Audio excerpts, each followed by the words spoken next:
Old friends are like old memories. They always remind you of your past, and we are reminding ourselves of the past episodes from this week of Good Company for the Best of Good Company with me, Hollie Taylor.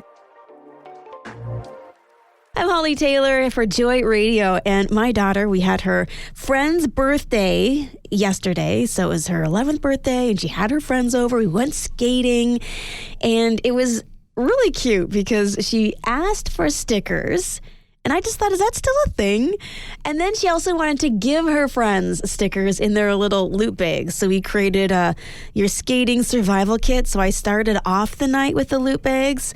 Had bright colored toques and mitts so I could find them while they were skating. And then, of course, the stickers. And they were a huge hit. And so the kids were there trading different stickers and just having a blast with it. And it got me thinking about some of those collections that we had growing up, because I didn't just have a sticker collection. Oh, no. I had my puffy stickers and my scented stickers. And they were in a photo album. You know exactly what I'm talking about. You must. And do you remember the old photo albums that you'd peel back the paper and it was like adhesive that was stuck to it? Oh, they were the worst. Such a poor design for photos. Then the paper would come off because it wasn't really attached. And anyway, this is bringing back a lot of memories, as you can tell. But what were some of those collections that you had growing up? Did you have a sticker collection? Was it your baseball or hockey cards? What was going on? Stamps? Coins? Oh, man, those are the days. So, 905-338-1250. What did you collect and trade growing up? You're listening to Good Company on Joy Radio, and we're talking about those collections. Maybe it was a sticker collection like myself. My stepbrother collected hockey cards, so I joined in on the fun for a month. I don't think it lasted much longer than that. Producer Mike is back from a vacation looking well rested. Thank you. Good to be back. Yeah. It was so weird not having you here. Aw, you missed me. I did. Thanks. Shucks. I had nobody to tease. I'm a punching bag, is that it? No. Okay. You're like my kid brother. The one I never wanted. No, it's good to have you back. Thank you. Did you have any collections growing up? You know, I was just thinking about my own sticker collection growing up. You had a sticker collection? I did. I don't know if you'd call it a collection, but I put stickers all over my closet door. Oh, my word. You know those sliding ones? Yes. Yeah. I don't think my parents were too thrilled about it. Oh, my mom would have made you remove every single one. Which would have been a pain. I'd be out there with a paint scraper or something, you know? Yeah. Oh, but that's so true. I remember that. Or you'd go to different cities and you'd get their stickers and you'd put them on a suitcase or something like that. Like it was a thing. Yeah. Show where you'd been, how traveled you were. I have a bunch on my guitar case as well. Oh, cool. I used to work on race cars, so I have a whole bunch of these NASCAR decal. Yeah. The small stickers you'd see in a race car. So those are all over my guitar cases. Yeah. Yeah. Oh, I love that. I'm realizing now I have a lot in common with your kid. Yeah. On the sticker front. You do. And you were laughing. All right, let's jump to a text message at 905-338-1250. This is from Laura. She said that she used to get backpack patches when she was traveling, and she would put them on her backpack. Yeah, I actually remember I had a couple of friends who did that growing up. They went over to Europe, each country, got one of those the packs and stuck it in their backpack when they got home. So, yeah, kind of a great way of just saying, hey, I was there. Because you don't always get a stamp in your passport now. So, having the little patch for your backpack, why not? It's great memories.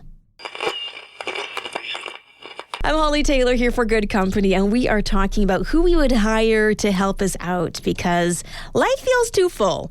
For me, hands down, personal chef. I don't even need to think about this. This is happening. Producer Mike, who are you bringing into your team? Cleaner, for sure. Yeah? Yeah. Really? I'm really bad at cleaning. Yeah. I mean, I don't think I'm bad at it. I think I have blind spots. Oh. Every time I clean my bathroom, it could look great, and then I look at the mirror 3 weeks later, and I'm like, oh, I didn't do that. First of all, if you're waiting 3 weeks to re-clean that mirror, that's another problem. See, this is why I need a cleaner. Yeah. So text in 905-338-1250. Maybe just to sweeten the conversation, you actually get someone to help you for free. Like someone else is going to pay for this person, and this is your gift. Who are you hiring? A chef? Someone to clean your house? Someone to drive you around? A gardener? Who's it going to be? This is an interesting one from Tony. He texted in 905-338-1250. He would hire a swimming coach. Always wanted to learn how to swim. Never did. Yeah, I love that. Lisa says yes to having someone to help clean the house. Let's take a look at one more. And Mark says, a professional organizer. My garage is a disaster. Yeah, I think that's actually a really good one. Okay, maybe I'm going to change my mind on the chef. No. Sticking with the personal chef here. I'm Hollie Taylor. We want to talk right now about the secret of doing hard things and getting it done, because 'tis that season where we are, 15 days into resolutions and working towards goals. And this is the hard time. That last kind of week in the first 21 days, I mean, it's a struggle. I'm really trying to develop some healthier bedtime habits, and this week we are not doing good at all. But you know what? Every day is an opportunity for a fresh start, and trying to be positive can be something that can help you get some hard things done.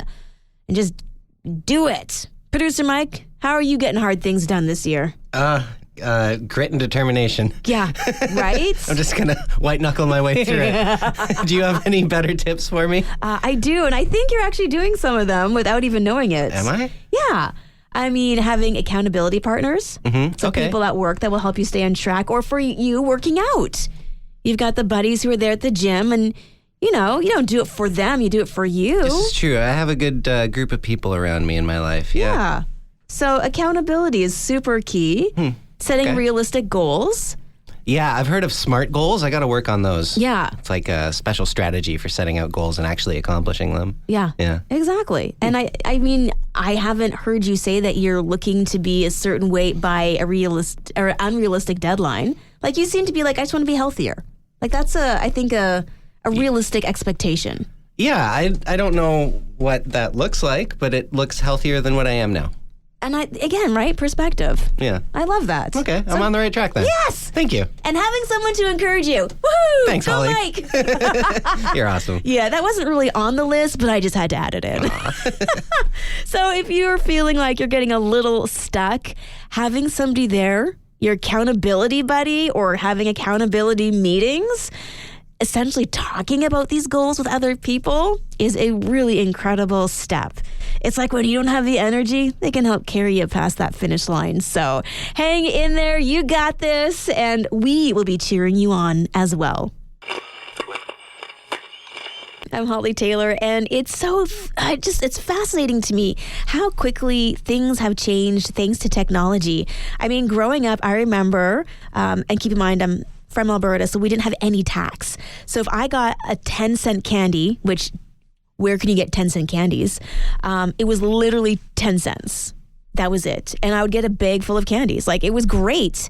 Producer Mike, I know that you're in your early 30s, but that's 3 whole decades. It's interesting being a millennial because I feel like we've had a good chunk of analog and digital in our lifetime. And so what is something that's not a thing anymore? I was going to go with CD binders. Remember you used to have one in your car or in your bedroom next to the boombox that was proudly displayed in your bedroom? Oh my goodness, yes. I had a garage sale this summer and I had all of these CD cases and no CDs. And I'm like, what? Oh, yes. They're all in the CD case that I don't know where I put. That's right. It's in an old Hyundai somewhere. Exactly. It was sold with the vehicle. Yeah. Oh, man. Text message here from Neil. Paying with cash. Everything's tap. Tap and go. Yeah, no, that's true. Do you remember, Holly, and this is from Ashley, when you would try to get the cell phone plans where you would have free evenings and weekends? Yeah, I do. Not a thing anymore, hey? And you don't even have to change your cell phone number.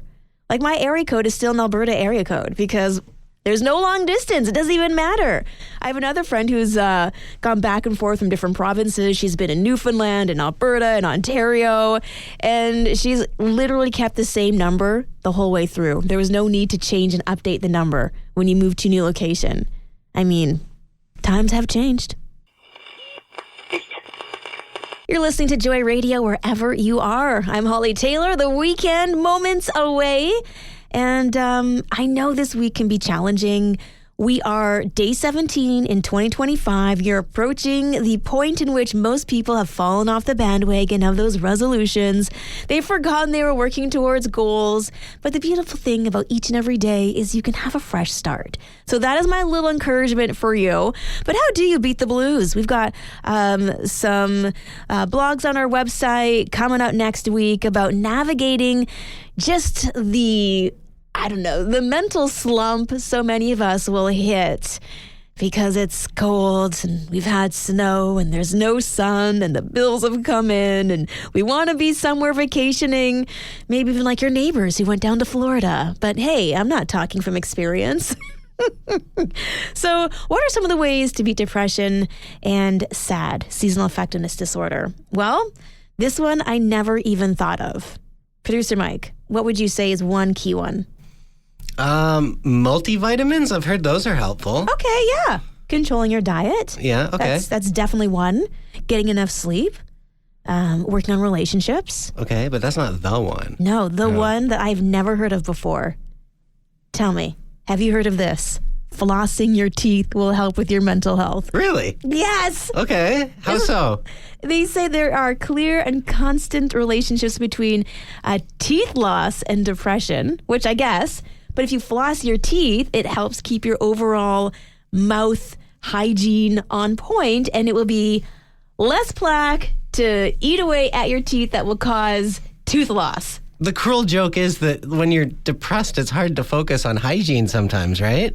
And that it is. Yeah. Yeah, absolutely. Interesting. Okay. So even if you floss your teeth today, that little act that, like you said, can be hard. Getting out of bed can be hard. Just know you're actually doing something that could positively impact your mental health. So there you go. Weird one though, hey?